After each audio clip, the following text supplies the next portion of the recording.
Hey, everybody, welcome back to another episode of the Mr. Productivity Podcast. Hey, have you gone to MrProductivity.com yet? M-I-S-T-E-R. MrProductivity.com is my website. Lots of resources and help for you there. I'd love to see you visit me and let me know what you think.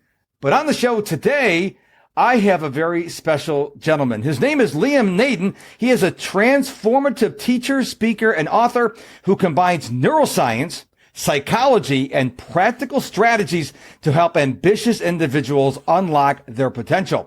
Drawing from his own journey from multimillionaire to homelessness and back to success, he developed the Let Yourself Off the Hook philosophy and the 4-brain model to help people in overcoming limitations and achieving their true fulfillment. Liam, welcome back to the show. Hi, Mark. Great to be back. Thanks for having me again.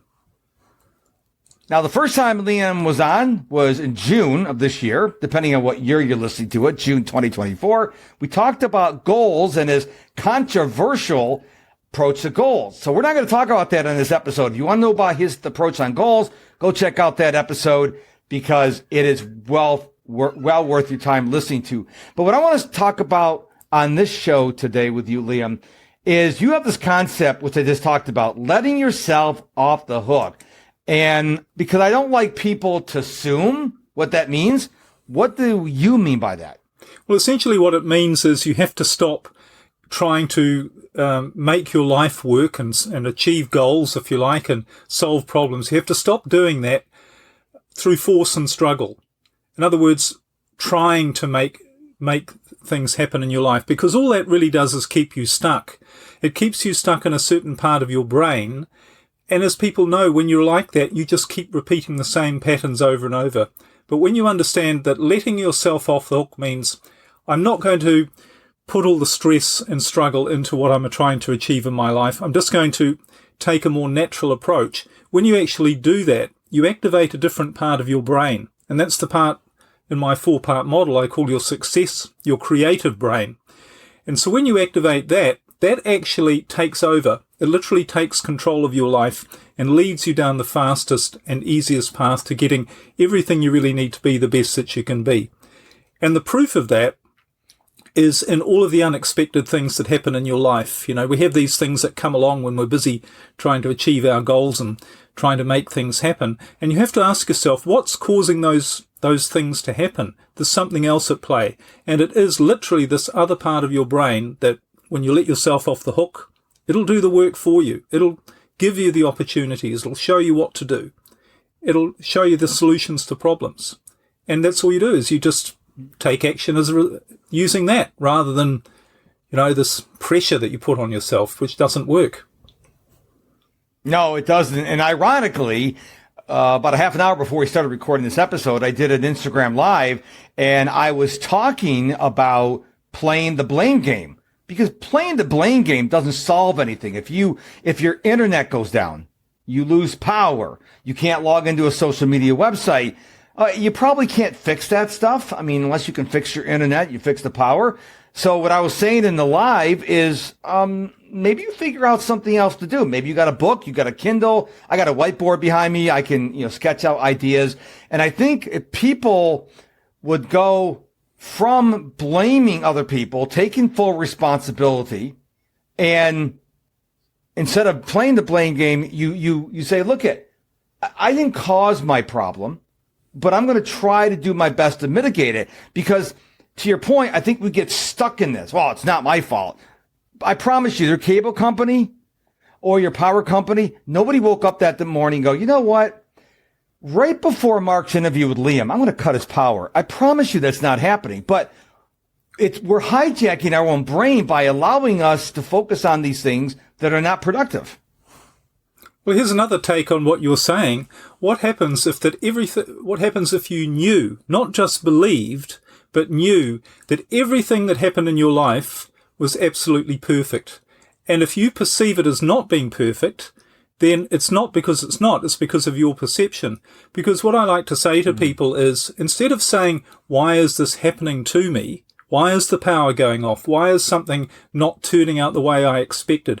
Why is something a problem? Instead of saying, why is this happening to me? Why not say, why is this happening for me? What's the opportunity here? And when you start to look at that, which ties in, that's what letting yourself off the hook is. You'll start to, instead of putting all this pressure and worrying about everything, you take all that pressure off yourself and you start to see things differently. And you start to realize there's a learning lesson or an opportunity.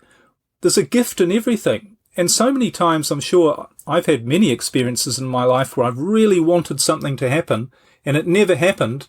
And then later I thought, thank goodness it didn't happen. It would have been a disaster if that had happened, if I'd managed to achieve that goal or got what I really thought I wanted at the time. So when you let yourself off the hook, you realize everything is perfect. It's not what you expect. So you give up your expectation and your judgment of things and instead see the opportunity, see the lesson and see the gift in it all and say, wow, maybe I'm supposed to be going and doing something else because the internet's not working. You know, I did a podcast interview recently. We recorded the whole thing, and at the end he contacted me later and said it didn't work or the recording didn't upload or whatever. Do you mind coming back? And my attitude was, I'm supposed to be coming back. It didn't matter that it didn't work. It's another opportunity to do something, to talk to this person again, to help, you know, improve my own skills at presentation or whatever.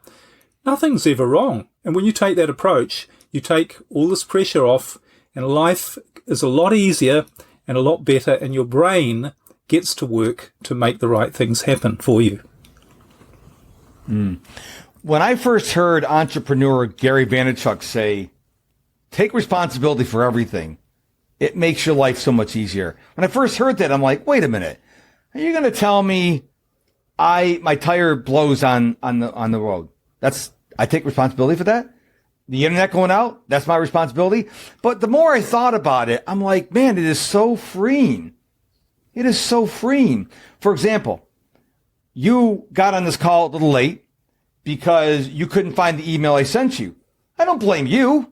It's my fault. Now, if someone's going to say, wait a minute, Mark, come on, you're being ridiculous. How is it your fault because Liam couldn't find the email? I said, what's the point of me saying, Liam, you're late. Why didn't you get that email? Why couldn't you get the link? That doesn't solve anything. I just said, okay, I just sent you the link again. It makes so many things easier. And I know it seems weird to take responsibility for the internet going out. I don't mean literally it's my fault the internet went out. But it's the approach. And you used a word I love talking about, expectations. A lot of people have these unrealistic expectations. I'm going to have as many followers on Instagram as The Rock. No, you're not. Okay. You're not The Rock. It's not going to happen. And by setting crazy, I mean, you should have expectations, but when you have crazy, unrealistic expectations, I can't imagine what that does to your brain. Well, there's a couple of really interesting things you've said there, and I'm going to be a little bit of a devil's advocate and look at it in a different way. The first is, should you have expectations? Now, you know, because we have this belief or this, we're told we should have expectations, that we should want and we should desire things and we should aim to be better and all of those things. But actually, if you study spiritual traditions, they all talk about desire or expectation being the enemy. That's what you don't want. So a different way to live is not to have any expectation about anything other than things are working out perfectly right now, and they always will. And that's actually the biological, natural way we're designed to live. Not to have expectations or think about what might happen in the future and having these judgments, but just to be here right now, enjoying this moment and making the most of it, and knowing that our brain, our creative brain, is going to make everything unfold in the best possible way. And the way to do that is the other point that you made about that person saying we should take responsibility for everything. I don't think that's actually true, because I think there's only one thing you can take responsibility for, and that is what you think about something. So you don't take responsibility for what happens, but you can take responsibility for what you think it means. And that is the most powerful thing we could possibly learn, is that we have control not over what happens to us, but we have control over what we think it means. In other words, how it makes us feel, how we respond, how we react to it. So if someone comes along to you and says, I'm going to take all of your money, or your husband or your wife says, I want a divorce, what's your reaction to it? Now, you can't change that other person. You can't change the situation. But if you feel bad about it, you need to ask yourself, what is the fear that I have? Why am I concerned? Why am I reacting to an event or or even an idea in a negative way. There's something in me that has a fear attached to that. But if I know my brain is designed to ensure that everything right is going to happen to me, I don't need to have any fear. I don't need to have any expectation. I just know that even if they want a divorce, for some reason, whatever's going to happen is going to be for the best. And that's the way to have freedom in your life, really, which is what we're all seeking. Of course, you blew my mind in the first episode about goals, but I could see where you're going with that, because nobody can. Back in 2005, I chose to become an entrepreneur instead of going back and getting a corporate real job, if you will. And I agree with you when you say we get to choose. What does this mean to me? Because you and I could have the same exact circumstances happen to us, and we can look at it from two entirely different views because we're different people. We're humans, but we're different people. And I think people need to understand, like take sports, for example. My favorite sport is European football, soccer for Americans. And they get all upset if their team loses. Well, it doesn't matter if they win or lose. If they win, you're not going to get the trophy. If they lose, you don't get ridiculed online. But we get so caught up into this, and we're choosing. I don't think people understand when you react to something, you're choosing. You may think it's automatic, but I can reflect back a lot of times I got angry at whoever. I chose to get angry. And what I'm trying to do, I'm trying to get better of taking a step back and going, okay, how do I really want to respond to this? Because knee-jerk reactions are real. We react in the moment. And then later on, we're going, oh, I can't believe I said that to Liam. Because we didn't take that second. We do the knee-jerk reaction. And I think knee-jerk reactions, for the most part, not 100%, are wrong. Now, obviously, if you see an accident and you stop your car, run out and help the person, that's not what I'm talking about. But when you react to someone in regret, you react to someone in anger or frustration, you may not be thinking about it, but you're choosing to act that way. Correct me if I'm wrong, as opposed to like, okay, is this worth getting angry about? Am I understanding you correctly? Well, actually, what you're talking about is something really interesting that I dive very deep into, which is why do we react to situations? In fact, why do we even, in the middle of saying something hurtful to someone, part of us is saying to us, look, this is the wrong thing to say. You shouldn't be saying this. It's not going to help. Having this argument with this person and lashing out in this way, you know it's only going to make things worse, but we still do it anyway. Why do we do that? And why? It's beyond our control, because it's our brain at work. Because we talked last time, and people might want to check this out on my website, this 4-part brain model. But there are essentially 2 brain states that we live in. One is our creative state, where all of the right things are supposed to happen. We solve problems easily. We're creative. We're imaginative. We're in the flow. This is our natural biological state. But however, when our brain is constantly on the lookout to see if our environment is safe or dangerous. And if it perceives a threat to us, something that it thinks can harm us physically mainly physically, it activates a different part of the brain. And it's that part of the brain which activates our reactive response, sometimes called the fight-flight. So this is why we lash out at people without thinking. So it's not really a question of saying, I need to develop greater willpower or the ability not to react to something. We just need to understand how to stop activating this part of the brain, because it's that part of the brain is designed to make sure that we react, because it sees in its mind, if you like, there's a threat to our survival.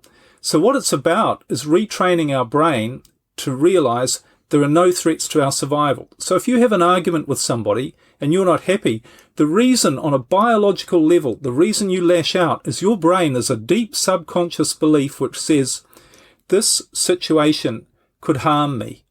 So this person is saying something I don't agree with, which is a threat to my survival. That's why you've activated that part of your brain, and that's why you automatically react. But if you could retrain your brain to say, if you're in this situation, it's not a threat to your survival. It's not, let yourself off the hook. It's not a big deal. Then you won't react. You won't activate that part of your brain. And not only that, but you'll stay in this natural state where you will respond to the situation in the perfect way to resolve whatever issues are there, and even to see that probably aren't any issues. So this is the key thing. It's like the foundation of your life. And everybody's busy keeping themselves on the hook, trying to force things to happen without understanding if you just realize these two brain states and make it your mission to activate the right one and not allow the other one to be activated, that's all you need to do. Everything else is just going along for the ride and doing whatever shows up in the moment. And that's why it's so important to say to yourself, it's my reaction to what's going on it's causing me to feel bad, not what's going on, because my brain has got some belief that's telling me this is not good, this is harmful, and that's what makes me stressed and afraid, when it's nothing to do with that. Interesting. One of the things I've been doing recently for about 6 weeks now, and I learned this from Alex Hormozi, he wrote $100 million leads and $100 million offers, is he said, your best time of the day, you should carve that out, block it out, so that's when you're in your prime. It doesn't matter if it's morning, mid-afternoon, it doesn't matter. So for me, it's mornings. And what I found, the very first thing I learned is after a couple of weeks and all the morning appointments got flushed out, and I was able to work on whatever I wanted to work on from 8 till noon, I felt so much more peaceful because I know I didn't get started on a project and I had to stop for a call. Now all my calls are in the afternoon. We're recording this in the afternoon. And so I was very intentional about that. My point is, I was surprised in how short a time I got so much peace in me. And I was able to focus on my work because that whole morning is blocked out. And I knew it would make a difference. I didn't think it would make that much of a difference because I intentionally chose, I'm a morning person. My prime time is morning. So whether I'm, DMing people on LinkedIn, creating content, whatever, I'm at my best in the morning. And again, I was shocked at how it made me feel. And I encourage people, if you've never thought about intentionally carving out time to do a particular task without being on your phone, without talking to anybody, no TV in the background, I encourage you to try it because, Liam, I was really shocked at how it made me feel. And I don't have to worry about being in a reactive mode because I'm intentionally choosing this is my, what Alex Hormozi calls maker time. And it's so relaxing because all I do in the morning is that in alignment with what you're talking about would let yourself on the hook in some aspect. Yeah, well, we talk about this, what you're referring to perhaps is this state we call being in the flow, where you just feel, yes, I'm being creative, and you are creative. You're producing really good things, and you're not feeling stressed. You're not feeling it's that you're forcing anything. Yes, you're putting in some effort, obviously, but it's like a flowing effort. And creative people throughout history have talked about this particular state where somehow they feel this energy that's sort of greater than themselves. Art, it's like inspiration is another word for what happens when you're in this particular state. But I think what we don't realize is this is our natural biological state that we're designed to be in all of the time, because this is the state when we are the best that we can be physically, mentally, and emotionally. We are the most creative. We are the most able to contribute, and therefore we're the most capable or able to create our own survival. This gives us the best chance of survival when we are in this creative state. So that's why we're designed biologically to maintain the state most of the time, except when we're faced with a threat or a danger.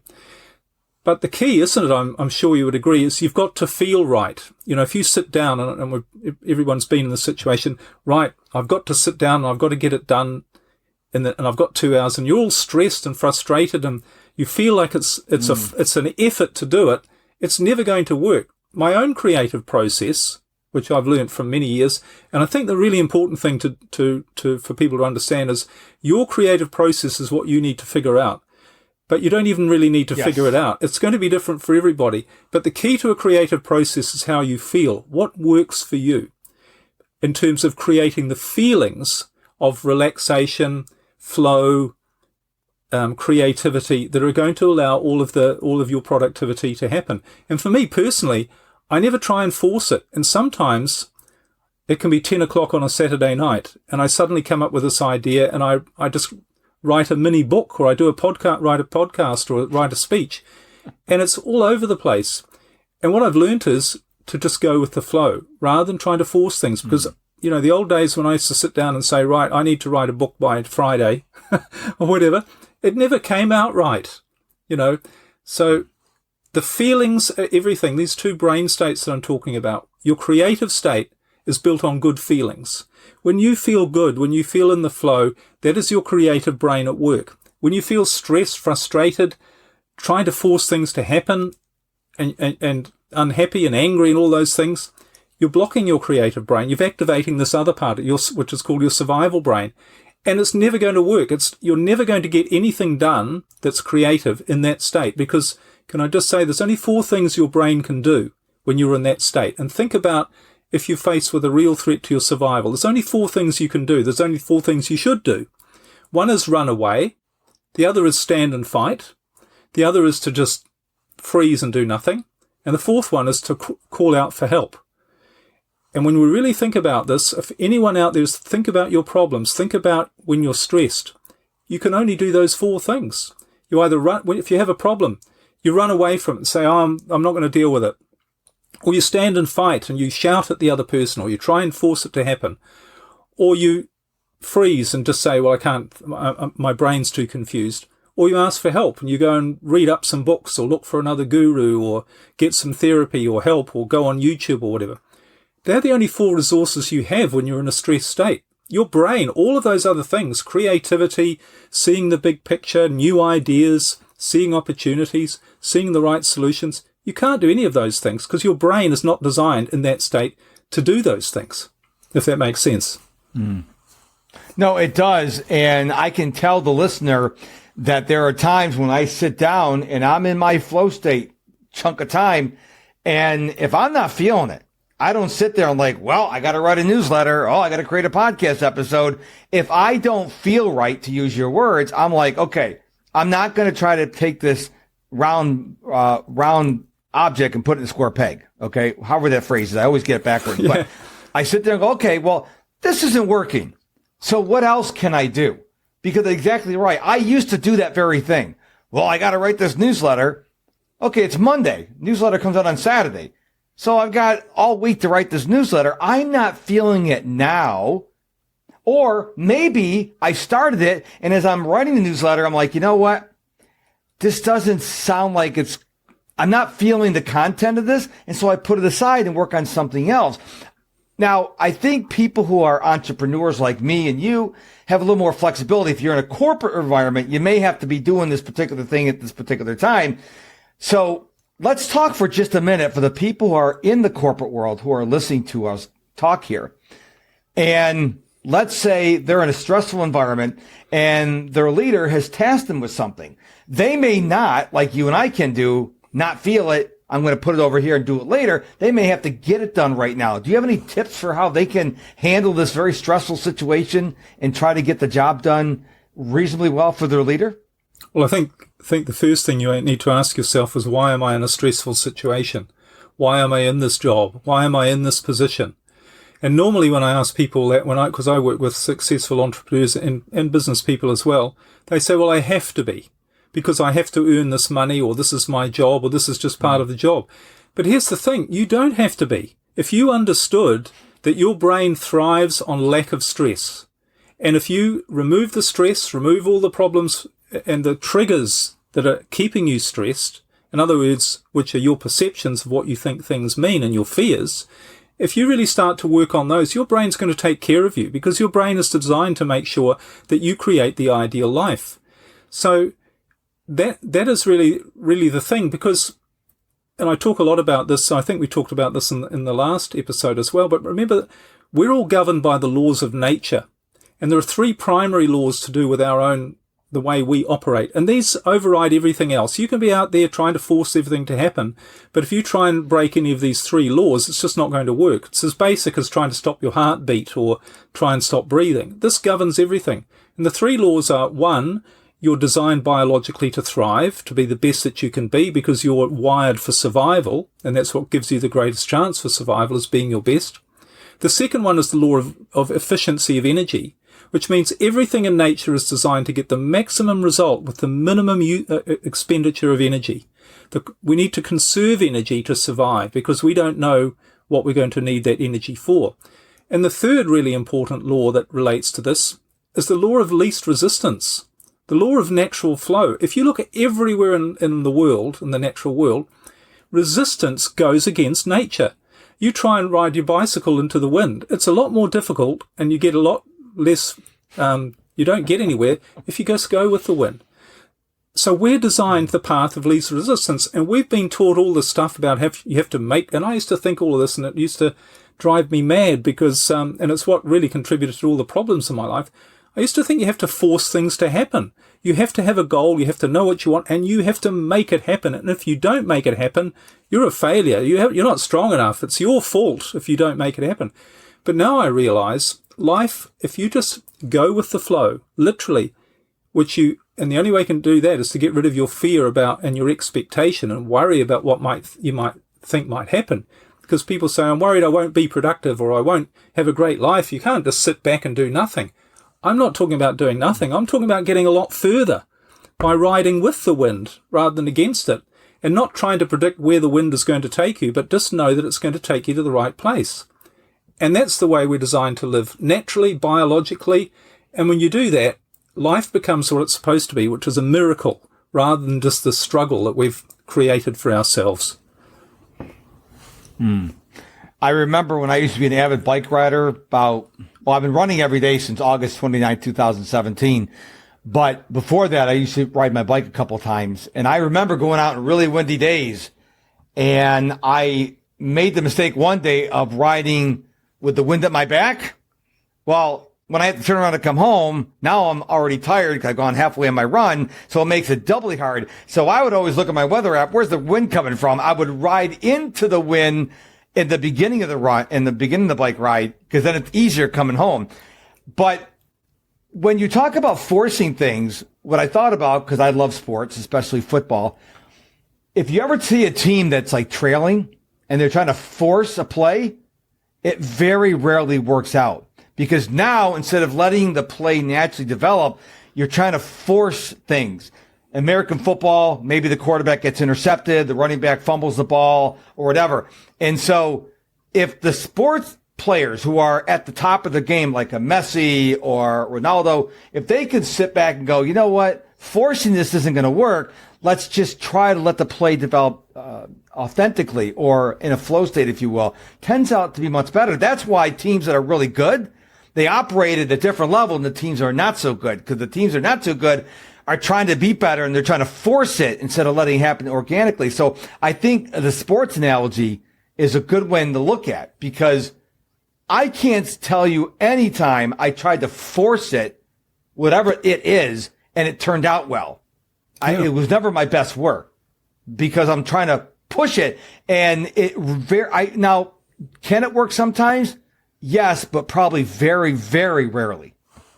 Well, absolutely. And what if we really understood how our brain worked and how our brain is designed to actually, as I said, the first law of nature, we're designed to achieve an optimal state of functioning so that we have the greatest chance for survival. That's what we're biologically wired to do. The whole of nature, if you ask any biological scientist, what is the purpose of life? They would say the overriding way life is designed is to survive. And it does that by achieving this biological state called homeostasis, which is the optimal functioning of the organism. Every living thing is constantly striving to achieve and maintain a state of optimal functioning. We're the only species who has messed that up, who isn't in this constant state of optimal functioning. And it's because we're trying to force things to happen. We're operating from fear. We don't do what the rest of nature does, which just lets life unfold, knowing, on whatever level you like to think, that the right thing is always going to happen at the right time. If you really knew that you had this brain that was designed to make sure the right thing happens at the right time, every time, you wouldn't worry about anything. And when you don't worry about anything, that's when the magic really happens. That's when the natural biology takes over. And you know what you're talking about with sportsmen, it's true, isn't it, that they often, sportsmen are classics, they describe when they're in this peak state that It's like something else has taken over. They're putting in effort, but there's something else. And I don't know if you know that game snooker. You know, I think you have billiards and No. it's it's like pool or billiards, one of those. Okay. The top player in the world, I heard an interview with him recently, and he said he plays his best, and he's the top player in the world. He plays his best when he just lets go and just goes for it and stops trying so hard and stops thinking about it. And he isn't worried about whether he's going to hit the right shot or not. He just knows that his brain, or he didn't express it quite in that way about his brain, but he just knows, you know, I'm just going to go for it and see what happens. And that's when he wins tournaments. We have this natural intelligence. We don't realize we're part of an intelligence that's far more powerful than what we think we are. You know, we're busy trying to force things to happen. And there's a part of us that says, I already know what you want. I know what you need. Can you please get out of the way and let me make sure it happens in your life? Because that's how it's set up biologically, to make sure it happens if you don't get in the way. Yeah, I love that. And we have 2 dogs at the house. And to your point, like I always say, dogs are going to dog.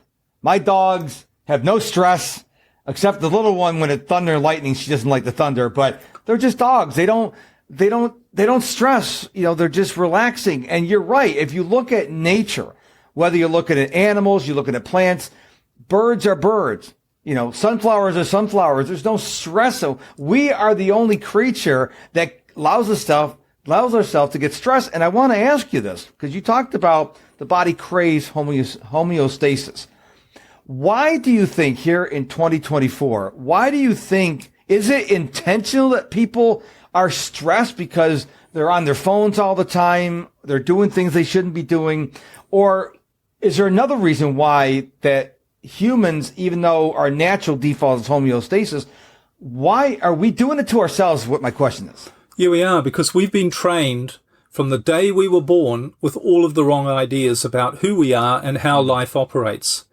And, you know, this whole thing I'm talking about, there's a natural approach to living your life, which if you just let go of all the triggers, all the things that make you feel bad, and just allow this part of your brain to take over. Some people say, well, you know, that I haven't heard that before. That's a bit strange. And how could that be true? How could it not be true that you have to struggle through life? Because from the day we were born, we're told life is difficult. Problems are inevitable. You have to work really hard to overcome your problems. You have to struggle to achieve anything you want. And you have to fight. We're taught that from the day we were born. And I'm saying the opposite. And if you think about spiritual traditions, they all teach this. The Bible, for instance, says, be not afraid. Do not have fear. And the Bible also says, seek first the kingdom of heaven and everything else will be added. So what's the kingdom of heaven? It's not up there. It's in here, because the Bible says the kingdom of heaven is within you. The kingdom of heaven is feeling in the state of homeostasis, in the state of flow. That's being in the kingdom of heaven. So how do you get to the kingdom of heaven? The Bible also says there's only one way. You have to be like little children to get to the kingdom of heaven, to enter the kingdom of heaven. Only little children can. And what do little children do? They do like your dog. They just operate naturally. They're not worried. They're not setting goals. They're not out there struggling and analysing, forcing things to happen. They're just enjoying the moment. And for whatever reason, that, you know, they are in their natural creative brain state until they're taught, of course, that hang on, you have to grow up, you have to be responsible, you have to plan, you have to, you know, fight for things, and people are going to harm you, and there's all these dangers out in the world. So it's just completely unnatural. And somebody said, I had a discussion, or what I should say is one of the interesting things about all of these ideas, because people say, well, how can it all be wrong? The whole of human history is punctuated by ideas that were absolutely believed to be 100% true by everybody on the planet, including the greatest thinkers, scientists, whatever, that subsequently were proven to be wrong. Like the earth was flat. Go back a few centuries, everyone would tell you that, and they had it mathematically worked out, the earth was flat. Now, it turned out that everyone was wrong. So it's not that everyone couldn't be wrong. Everyone can be wrong about how we're naturally designed to live biologically and how we achieve success in our life, if you like, and lack of success for that matter. So this podcast is over 7 years old, 7 years, and it's going on 2 months now. And This podcast changed one day when I forgot to prepare for an episode. I didn't list out my questions, and I just let the conversation happen organically. As you can imagine, Liam, I have a lot less stress because I didn't prepare for this. We're just having a conversation, and it's a lot less stressful. It's just two people having a conversation. The only difference is we're going to share it with the world. That's it. And I wish I would have done that from the beginning, because I remember, do I have the right questions? Is this, I would worry about everything. But now when I just let the conversation happen, I don't get anxious on podcast interviews anymore, whether it's mine or if on somebody else's. Now, if someone says, hey, can I give you the questions? Like, no, I don't want the questions, because then I'm going to be more concerned about answering the question than I am being in the moment. And I've actually converted some podcast hosts. They're like, what do you mean by that? I'm like, because when you give me the question, I can't be my true self, because you give me a list of questions and I feel obligated to answer these questions. So I'm not really in the moment. I'm stressing out. Am I answering the question? When you get rid of the questions and you let the conversation happen organically, it totally changes the game. That's why one of the reasons why Joe Rogan is so popular, his podcast, he just has a conversation with people and it just develops naturally. And I think that's why podcasts like his, and I tell people my podcast is like Joe Rogan, except I don't have 1 billion downloads and $100 million Spotify contract, allegedly. So I can tell you firsthand experience what you're sharing. When you let things happen organically, I get in the flow state. And I mean, you tell me if this conversation is happening organically or not.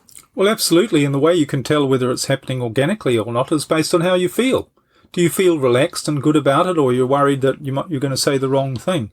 And it's exactly right, isn't it? And you mentioned how you changed. One of the things you did, of course, which is what we were talking about, is you gave up your expectations and you just said, whatever happens is going to happen and it's going to be fine. Rather than worried about, is it going to turn out right or what's going to happen? It's like, yeah, just enjoy being in the moment. And this isn't woo-woo, this isn't anything radical, this idea. This is what spiritual traditions have been explaining throughout history. And science is increasingly coming to look at and realize this is how the natural world works. Everything is designed to flow organically and in the best possible way. But if we're busy analyzing and thinking things need to go in a certain way, or worried about something not going in the right way, or, judging, if you like, or analyzing everything that's going on, we get in the way of that. We block all of that. We stop that natural flow. And that's what causes all the problems. It's being unnatural. When you're talking there, the image that popped in my head, I don't know where this came from, but I think you'll probably know, is you think of a river. A river just flows down its banks, and if something's blocking it, a tree, a boulder, just goes around it. It doesn't, the water doesn't get angry and say, why is that rock in my way? It just, okay, I'll just go on. It just flows. And I think if you watch a leaf, if you've ever been on near a stream or a river and a leaf falls out of a tree, it just gets on the water and it just floats along. It doesn't get stressed or anything like that. And I think we have to approach life as that and just say life is not going to go the way we design every day, because we have other human beings and stuff's going to happen. I call it life happens. But do you think that's a good analogy about the river or the stream? That's perfect analogy. And it's not, that's the way nature is designed. The other thing is, if you look at a bird, one of the things I encourage people to do is go out and take some time and sit and look at nature. And you can just sit on a park bench or in your garden or whatever, but just spend 5 minutes or 10 minutes really looking. And for the first few minutes, you're going to be telling yourself, this is stupid, this is a waste of time, what am I doing here? I've got all these things I need to do, I haven't got time to do this. But after a while, after your brain starts to settle down, you start to really see what's going on. And what you really see is the perfection of everything. Every living thing is in the perfect place at the perfect time, doing perfectly what it's designed to do. And if a bird, as you know, I spend a lot of time sailing, and that's one thing I love about being on the ocean, watching birds or dolphins or whatever. They're all just, if a bird needs some food, it just looks around and finds some food and it eats the food. Yeah. There's no problem about anything. And again, it talks about this in the Bible. It says, do not worry about what you shall eat, drink, or wear. It will all be provided for you, just like I've provided for the rest of nature. And you're so much better, so isn't it going to be so much better that you get? It doesn't say if you want to make sure you have enough to eat, drink, and wear, then you have to sit down and work really hard for it and earn it and figure out how to get it and put in a lot of effort, and otherwise you won't get it. It doesn't say that. It said it'll be provided for you. That's the way it's all designed. But we don't know this, which is why we're afraid that if we let go, if we give up this trying to make things happen thing, that things aren't going to happen. But it's the opposite. Far more happens when you actually do this. You become far more productive. And things come along in your life that you go, wow, that's like a miracle or coincidence or something. How did all these strange things happen? It happens faster and faster and more often when you get in this flow state, and you come to realize this is your brain at work, looking after you, making sure all the right things happen. And you give up your expectation and just say, wow, I wonder what's going to happen today. That's what I do in the mornings. If I have any rituals, I wake up and say, I wonder what amazing things are going to happen today. Mm. That's how I wake up too. I wake up every day and I have a journal, and I have 5 prompts I write an answer every day. One of them is like, what am I grateful for every day? Or what am I grateful for? The second one is, what am I excited about? And then I have a couple other ones which don't relate to our question, but I still wake up every day like I did when I was a little boy on Christmas morning, wanted to see what Santa brought me. Now, I still wish I could wake up and have a bunch of presents under the tree, but that's not practical. But that's the attitude I wake up with. My late mother, when I was growing up, she used to have this phrase that she'd tell me all the time when I get anxious about what this kid did in school or about this teacher. She goes, stop borrowing trouble. Because I would take this little thing, and we've all heard the expression, make a mountain out of a molehill. And my mom was really good about that. She'd say, stop borrowing trouble. But this is going to happen 3 weeks on the road. It's not happening today. You know, whether it could be a test, it could be an exam at the doctor's office, a dental visit, doesn't matter. I would go into the future and grab that and get so stressed out. And I think my mother was giving me some wise wisdom. Stop borrowing trouble, because most of the things we worry about don't happen. But we like to go into the future, grab these moments and get really stressed out about it. And so not only are we increasing our stress levels, but we're missing the moment we're living in, because now we're worried about a future stress, which is probably not going to happen anyway. Exactly right. And, what we don't realize is that if we're not living in the moment, then we're not living at all, because we're constantly somewhere else. And I like to say, imagine your brain has got a really important message for you about what you need to do to make a massive difference to your life, to get what you really want. Not what you think you want, but what you really want and need to be happy. Now imagine and it comes to you in the form where someone's going to come and knock on the door, ring your doorbell and open the door and present you with this message about what you need to do. That's the life changer for you, if you like. So, but what would happen if you knew that person was going to show up with this message, but you didn't know when? What are you going to do? You're going to stay at home and you're going to pay attention to where you are and is that doorbell going to ring? But what would happen if you thought, I don't know when it's going to show. I'll just go somewhere else. I'll go down the road. I'll go out and you were never there for when that message arrived. You're not going to get the message. But this is how we live. How can our brain give us messages about what we should be doing when we're not there? We're out somewhere else. We're thinking in the future or worried about the past or whatever it is. We're never in the present moment. We're never in the only place we can receive the information we need to make the most of our life. And it's like our brain is going, please, I'd like to tell you this, but you're not there. Yeah. There's a verse in the Bible that says, be still and know that I am God. Yeah. And I like those first 2 words, be still. We are in a rush. Always have to be doing something. I got to be on the phone. I got to be scrolling social media. I got to be doing this and other thing. And even if you don't believe in God, just think about those 2 words, be still. And I want to ask the audience, when's the last time you were still? I don't mean quietly scrolling on TikTok. I mean, when's the last time, like Liam said, you went to a park or in your backyard, you're on the porch and grab a cup of coffee and just were present.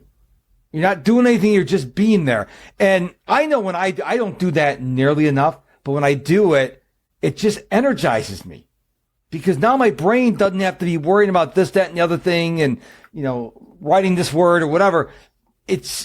There's something to be said about stillness. And like I said, I should do it way more than I do it because when I do it, I can tell you I feel fantastic when I finish this little mini session there. Yeah, well, all of these things you're talking about, whether it be waking up in the morning and thinking about what you're grateful for, or writing in your journal about all the things, the good things that are happening in your life, or whether it's spending time in nature, or whether it's meditation, what all of these things have in common? They all make you feel good. And this is the key. When you feel good, you activate this creative part of your brain because you're designed to feel good. That's your natural state. You're not here to feel miserable. So whatever it takes to do it, and all you need to do is focus on saying, what do I need to do to feel good right now?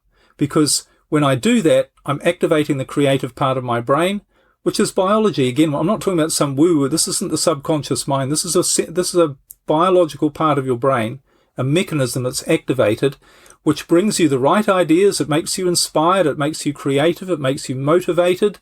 It makes you see things in a more expansive way. It makes you see opportunities. Your only role is to make sure you keep in that state and stop your brain from being triggered into feeling fear.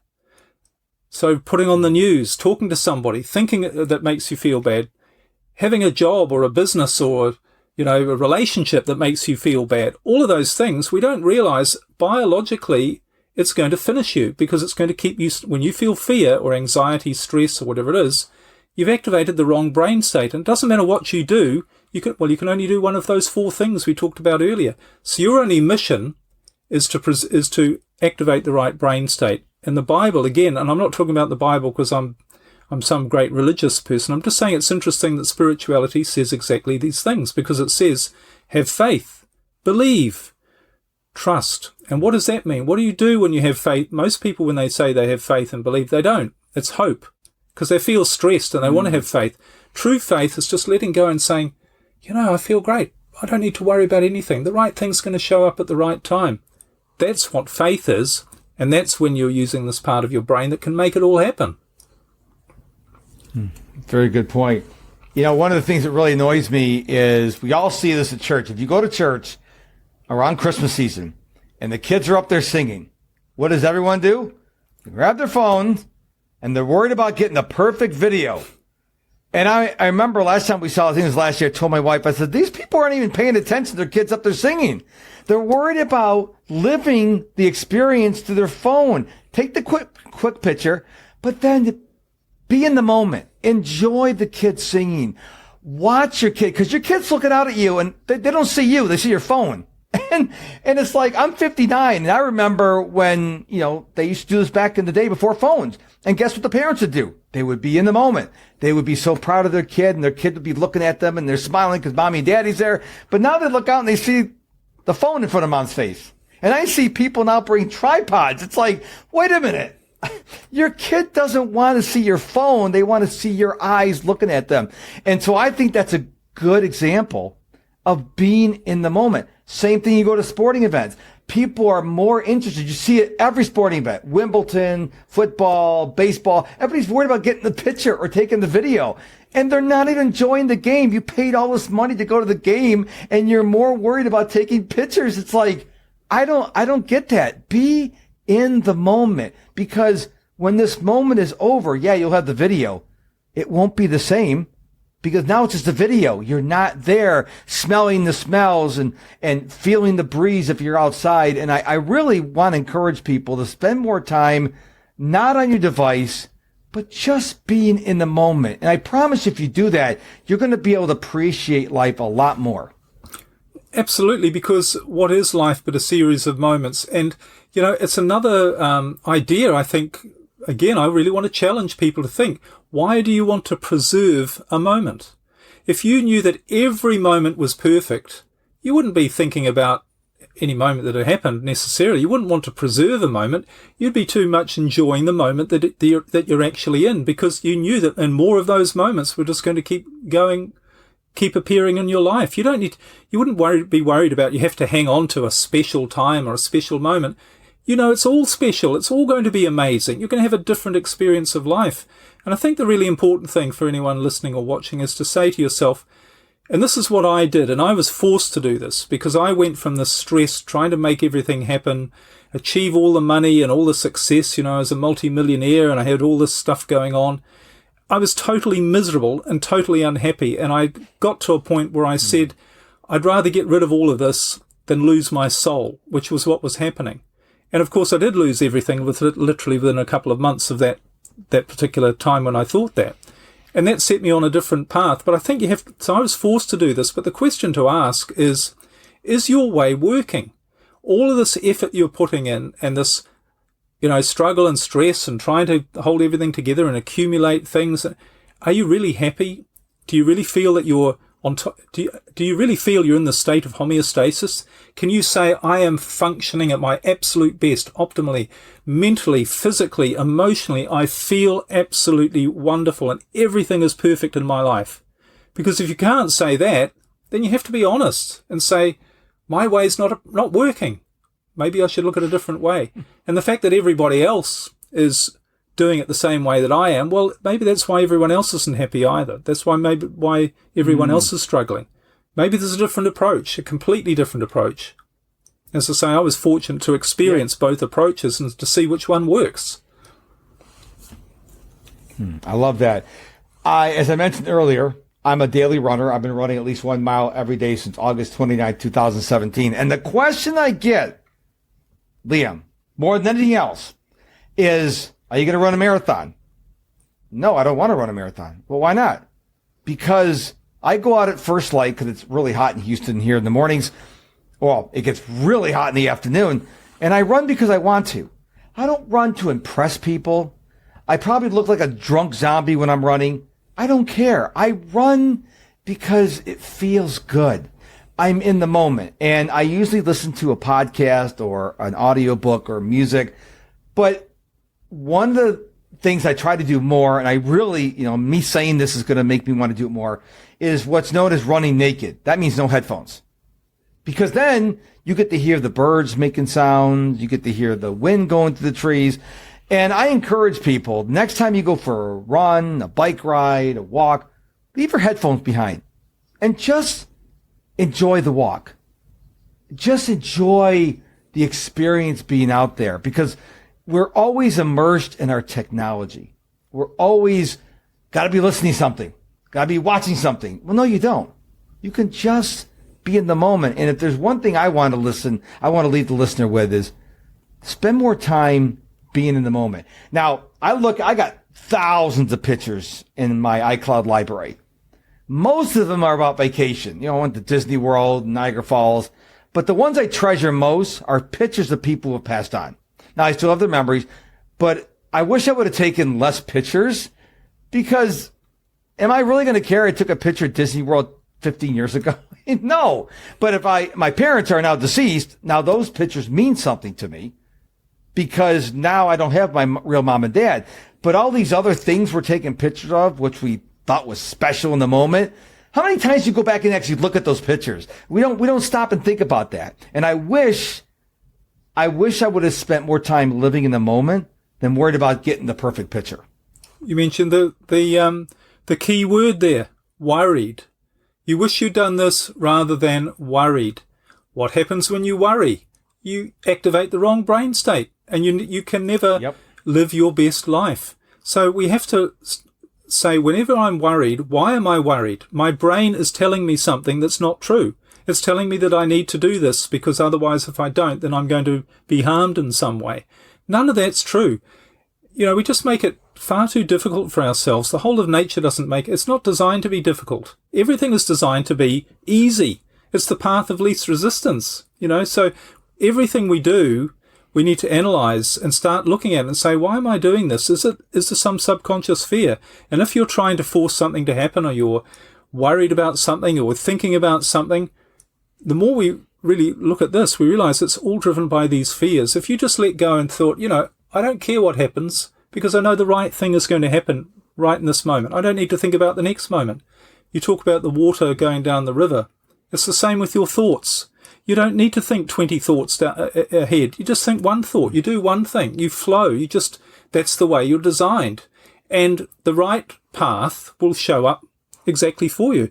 Now, it's not going to be the path necessarily that you think it should be. You think the river should go that way, but it ends up going that way because it's the easiest way for it to go. That's the way life's supposed to be.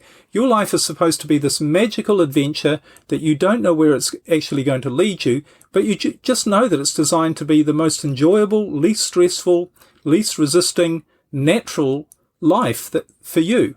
That's the way we're designed. And so you need to, if you really want to crack this, if you like, which is what my whole message is about, and be natural, that's when you're going to see the magic happen in your life. That's when you're going to really reach the state that you really want to, of feeling great, of feeling good, of feeling fulfilled, knowing that you're doing what you're supposed to be doing.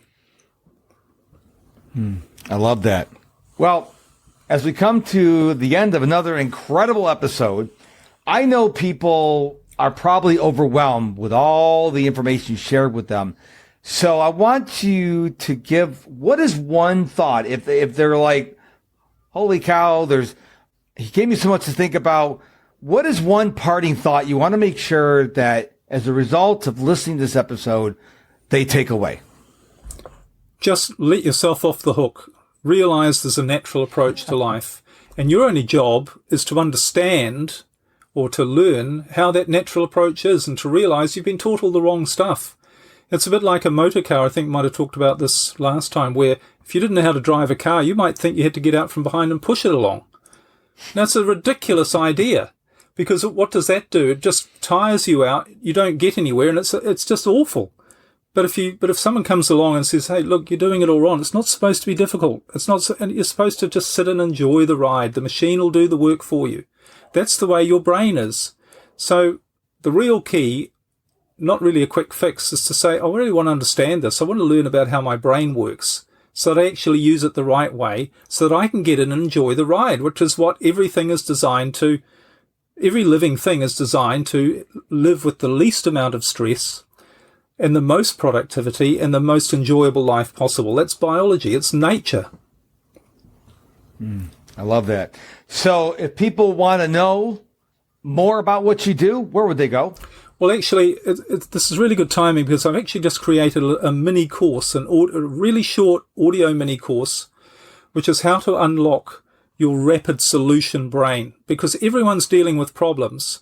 And what I've created in this mini course, and to access it, you just go to my website, liamnaden.com, or you could just send an email. If someone's watching or listening, and you're on your phone, just pull it out and flick an email to course, COURSE, at liamnaden.com, and you'll get instant access to this. And this will show you a natural biological technique on how to solve any problem in your life, and not without all the struggle and stress. And people are thinking, well, that's ridiculous. How can I solve any problem in my life with one little technique? Well, you don't know about it, do you? No one's ever told you this. No one ever told you it's actually easy to solve problems. Your brain is biologically wired and designed as a problem-solving machine. So that's why I've created this really short audio mini course to help people try this technique, and you'll be amazed at what it does for any issue you're dealing with in your life. So that's at my website, liamnaden.com, or an email to course@liamnaden.com. Liam, it's such a thrill that you came back and took us into areas that most of us probably never thought about. So I appreciate you being on the show. Folks, don't forget to go to his website. And when you get done with his website, go to mine, MrProductivity.com, MISTER, MrProductivity.com. I appreciate your time and attention, and we'll be back real soon with a brand new episode. Until then, you know what to do. Stay productive, but stay positive.